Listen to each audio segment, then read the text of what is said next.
tarde a todos, sejam muito bem-vindos. Eu estou muito feliz aqui de voltar hoje à primeira palestra do ano. Quando me chamaram para a palestra, sempre a gente tem uma responsabilidade na palestra, a gente estuda o tema, fala, mas o importante, eu acho que todo palestrante sente, é exatamente dizer uma palavra, um pensamento, passar uma mensagem que cale fundo em vocês.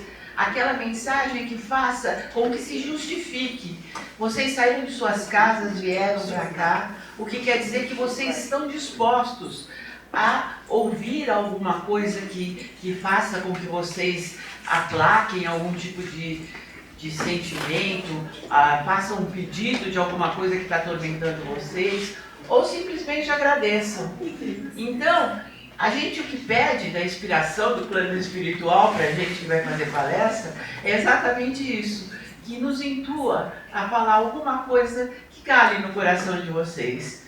E o tema da palestra de hoje é um tema que eu precisei estudar. Na grande romagem, até pensei em ramagem, mas romagem, aí fui ver o que é romagem.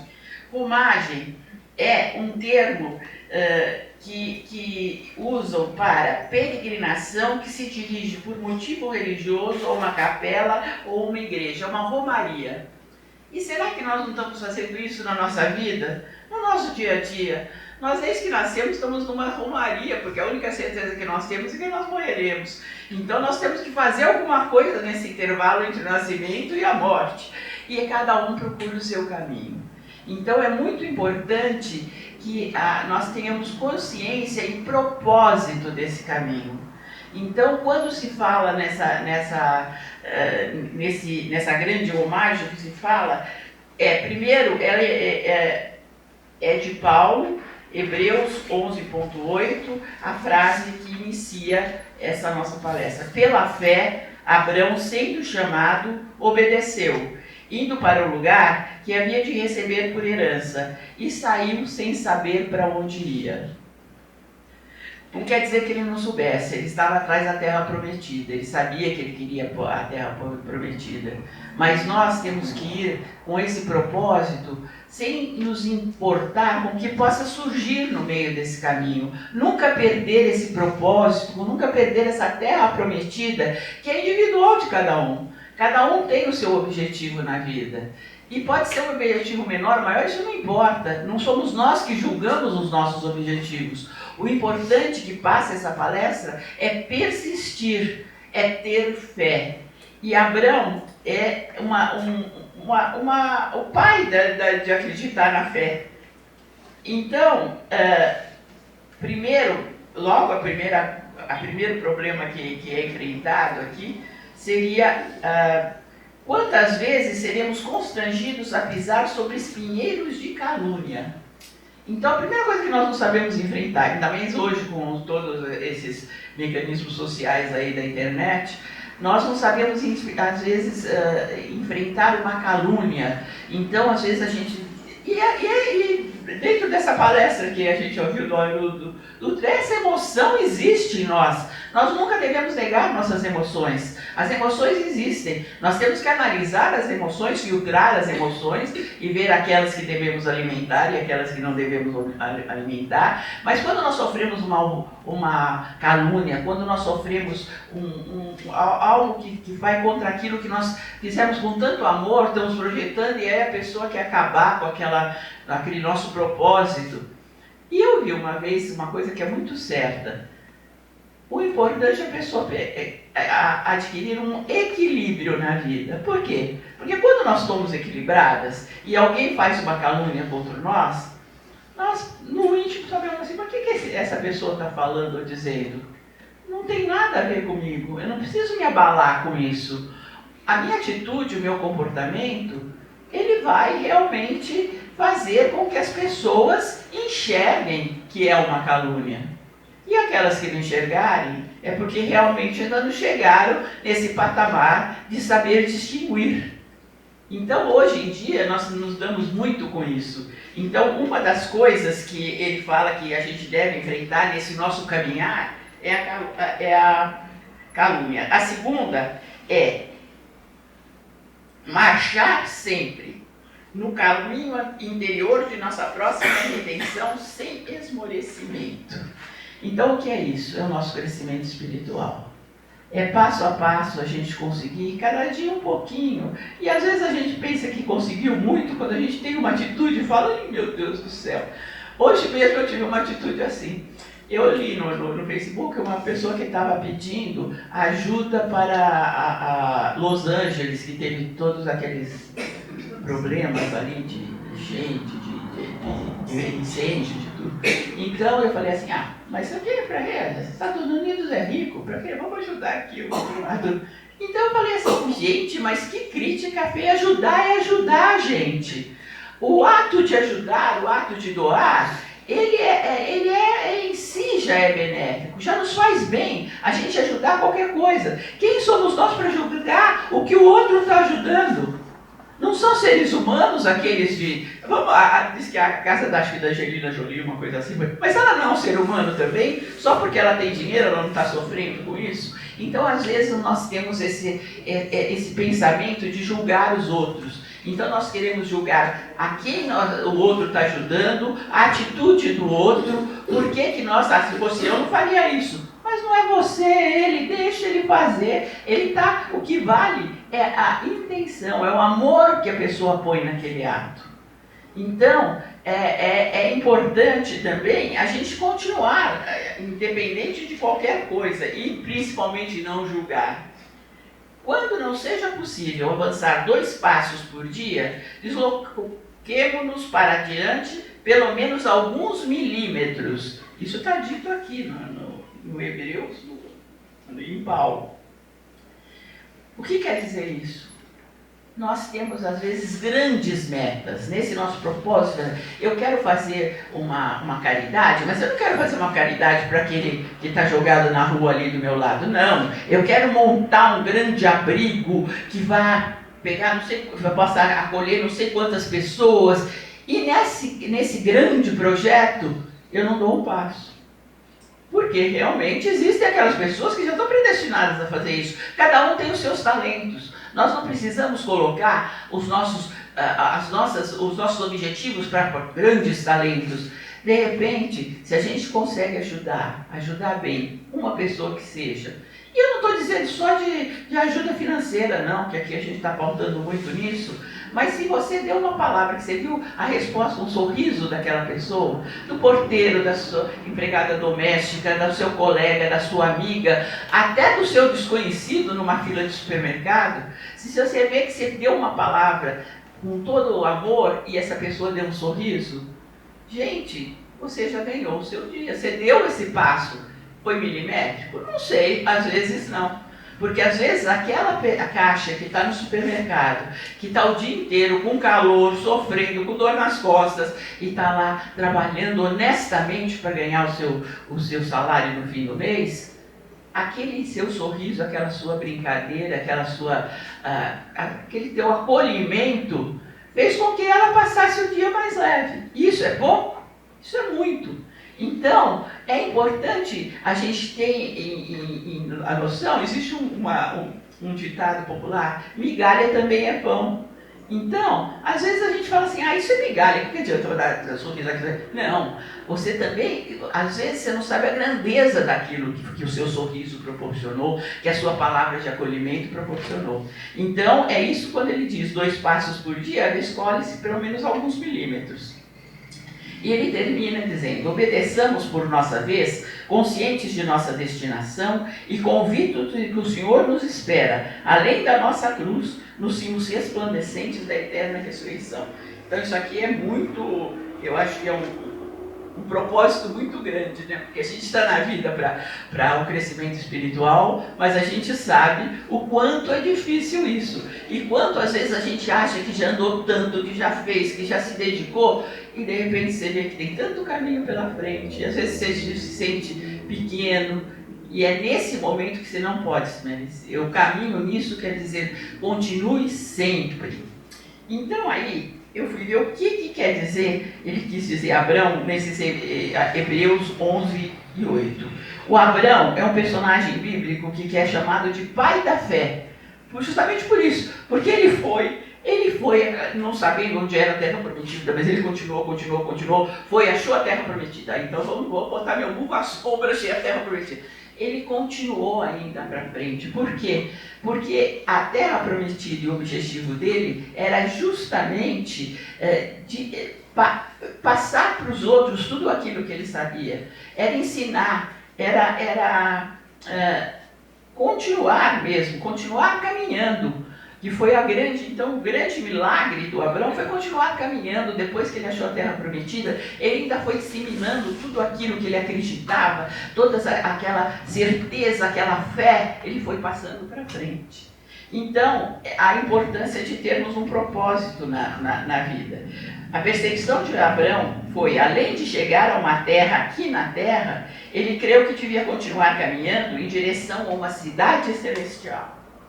E aí a gente fala que muita gente vem e fala assim, tá bom, vocês falam que eu tenho que orar, mas eu não sei orar, como é que eu faço? Gente, existem muitos caminhos. E eu achei um caminho maravilhoso justamente nos salmos da peregrinação, que são realmente os salmos que existem na Bíblia, que são do 120 ao 134, eles falam justamente de nos ajudar nesse nosso caminho ao nosso propósito. Então, eles abordam temas como a oração do crente desprezado, a segurança daquele que confia em Deus, a importância da paz, a humildade do salmista, a excelência do amor fraternal e a confissão de pecado e a esperança de perdão.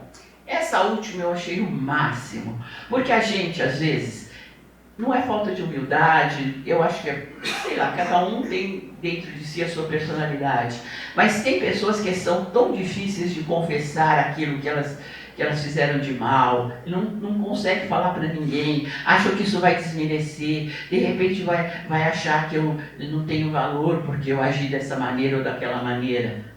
Pensem que numa oração vocês podem dizer tudo isso. Vocês dizendo isso, vocês estão abrindo a sua alma. E abrindo a sua alma, vocês mesmos estão se conscientizando de que alguma coisa que vocês fizeram que não era tão bom, mas que vocês têm a consciência e vão melhorar. Então, isso também é uma prece. Então, a gente não tem que ter vergonha de orar e de pedir, Senhor, mesmo as pessoas que têm vícios, elas não orar, porque elas estão no porão da vida, um adicto, como é que vai orar? Mas ele tem que orar dizendo assim, olha, eu não consigo, eu não faço, mas me ajuda. Eu realmente não consigo vencer isso, preciso da sua ajuda. E se a gente olhar, são exatamente esses que têm essa consciência que conseguem se curar desse vício, conseguem melhorar, conseguem ir para frente. Por quê? Porque eles primeiro admitiram, porque uma das coisas mais difíceis para a gente é admitir o nosso erro. Porque parece que nós nos sentimos menores quando nós admitimos o nosso erro. E pelo contrário, nós somos muito maiores quando nós temos consciência daquilo que fizemos errado. Porque nós temos a condição de melhorar, a condição de aprender com aquilo e nunca mais fazer. Se nós não nos conscientizarmos daquela atitude, daquele pensamento, daquela frase, do que seja que nós fizemos, que ofendeu o outro ou que prejudicou alguma pessoa, nós nunca vamos melhorar, porque nós não temos consciência, nós vamos continuar pela vida dizendo, eu sou assim mesmo e não vou mudar. Quando é tão bonito mudar, é tão grande, é tão corajoso você mudar, porque você precisa, para mudar, fazer um exame de consciência. Para mudar, você tem que ver o que você vai mudar. E para você ver o que você vai mudar em você precisa analisar toda a sua vida, todos os seus atos, todo o seu passado. E às vezes é difícil a gente fazer. Bom, é isso que a gente, quando fala em reforma íntima, aqui desde que a gente entra no centro, só ouve falar reforma íntima, reforma íntima. E é realmente isso a base da reforma íntima. É você se interiorizar, você se conhecer. O autoconhecimento é muito importante para o crescimento. Ninguém cresce sem se conhecer. Por quê? Porque não consegue corrigir seus erros. Continua repetindo. Então, para quem realmente acha que é difícil pedir, porque aqui tem coisas da nossa vida, do nosso cotidiano.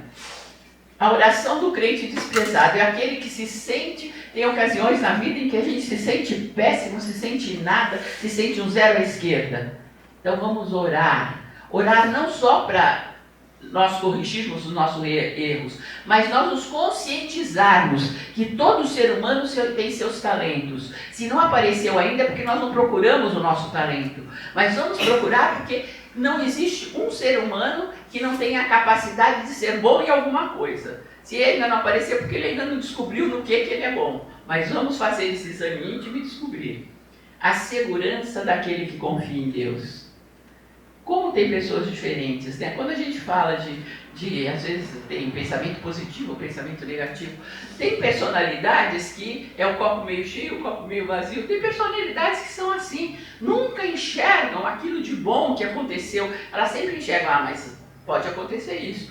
Vai ter um resultado, mas o resultado tanto pode ser positivo, pode ser negativo, mas provavelmente vai ser negativo, porque sabe como é que é, para mim nunca aconteceu nada positivo. Então tudo isso também está na falta de fé, porque quando você tem fé, você sabe que aquilo que aconteceu negativo foi só um obstáculo, foi um degrau que você precisou transpor.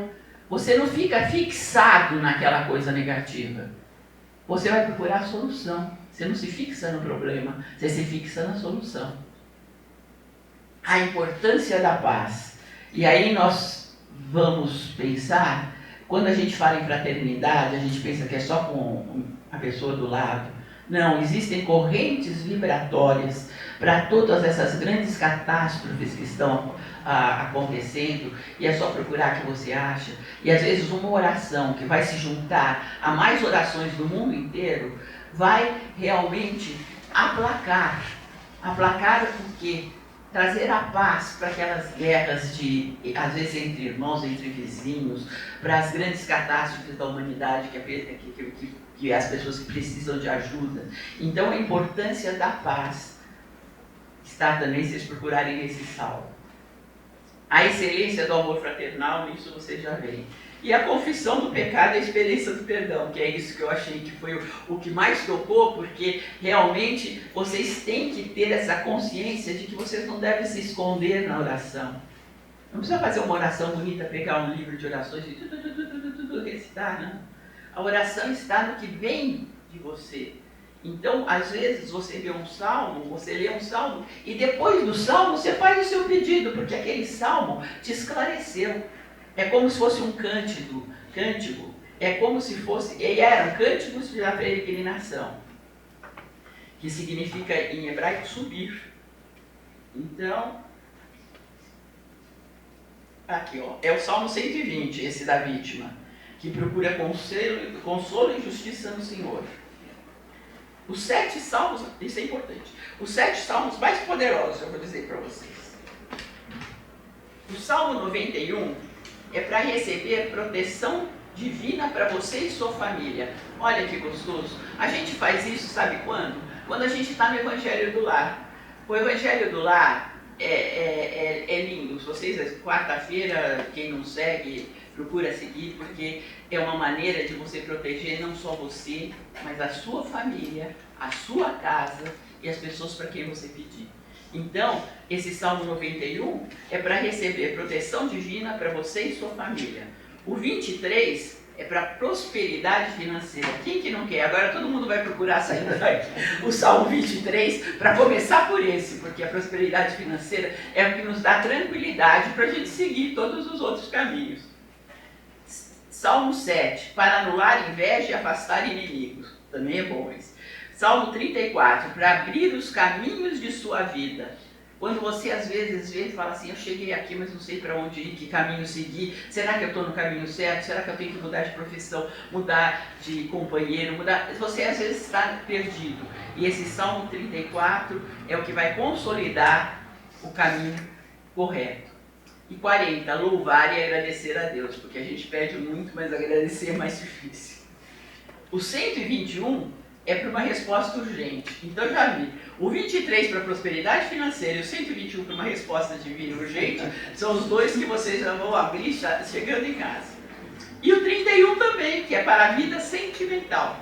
Então esses são os salmos considerados mais poderosos e que nos ensinam, porque quando a gente lê o salmo, depois a gente, dentro do que está escrito lá, a gente começa a interiorizar e começa a analisar e começa a fazer nossa própria oração. Então os salmos nos ensinam a falar com Deus, que é o que eu falei, muita gente. O que dizer das seguintes orações? Por que, Senhor, te conservas longe e te escondes nas horas de tribulação?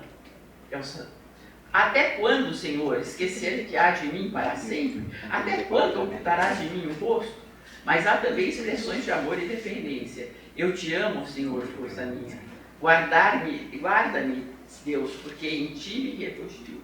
Então, é importante dizer que isso é um relacionamento do crente com o seu Deus. Então, quando a gente tem, e como tem as pessoas com a personalidade do copo cheio e o copo meio vazio, meio cheio e meio vazio, tem aqueles que se fixam nesses. Por que te conservas longe? Por que você nunca faz? Que é aquelas pessoas que se vitimizam. Existem muitas pessoas assim, que não olham os caminhos que têm abertos. Abra os olhos, veja sempre dos cacos de um acontecimento na vida de vocês, todo mundo pode se reerguer, porque o poder de Deus dentro de cada um é o mesmo. Não pensa que aquele que você acha que tem uma vida maravilhosa e você tem uma grande diferença, não tem, o amor de Deus é o mesmo. Então os salmos nos ensinam quão gracioso e bondoso é o nosso Pai Celeste. O próprio fato de podermos ser sinceros com Deus e Ele não nos rejeitar, já é suficiente para demonstrar sua bondade para com seus filhos. Os salmos são uma forma de se aproximar de Deus, expressar gratidão, lamento, súplica e louvor. E agora nós vamos falar sobre o caminho, porque já falei muito e já estou vendo ali o relógio, já estou vendo. Fernanda. Caminho. A vida é uma viagem, não um destino. Aproveite cada passo do caminho e aprenda com as experiências. O verdadeiro valor da vida está nas pequenas coisas que muitas vezes deixamos passar desapercebidas. Refletir sobre o passado nos ajuda a moldar um futuro mais consciente e cheio de propósito. Cada passo que você dá, por menor que seja, te aproxima dos teus sonhos. O que você planta hoje definirá a sombra em que descansará amanhã. A reflexão não muda o passado, mas redefine o futuro. A verdadeira força está em continuar, mesmo quando o caminho é incerto. Quando Deus tem um propósito na sua vida, Ele não te deixa sozinho. Assim Ele derrama sabedoria, habilidades e entendimento para que você cumpra a missão. Se você sente que não é capaz, lembre-se, Deus não escolhe os preparados, Ele prepara os escolhidos. Então vamos ser os escolhidos, vamos acreditar nessa ajuda de Deus que está ao nosso alcance, acreditar que nós podemos fazer alguma coisa. E fazer alguma coisa nesse caminho da vida é não esmorecer, é realmente aprender com os erros, é realmente achar que tudo é possível, que todos os seres humanos são iguais, que nós podemos, nesse crescimento espiritual, nos tornar pessoas melhores. Então é isso que nesse começo aí de ano a gente quer passar nessa palestra. Que cada um de vocês pense em cada coisa que foi dita aqui e realmente o que disser mais ao coração de vocês vai fazer com que vocês se tornem pessoas melhores. Muito obrigada.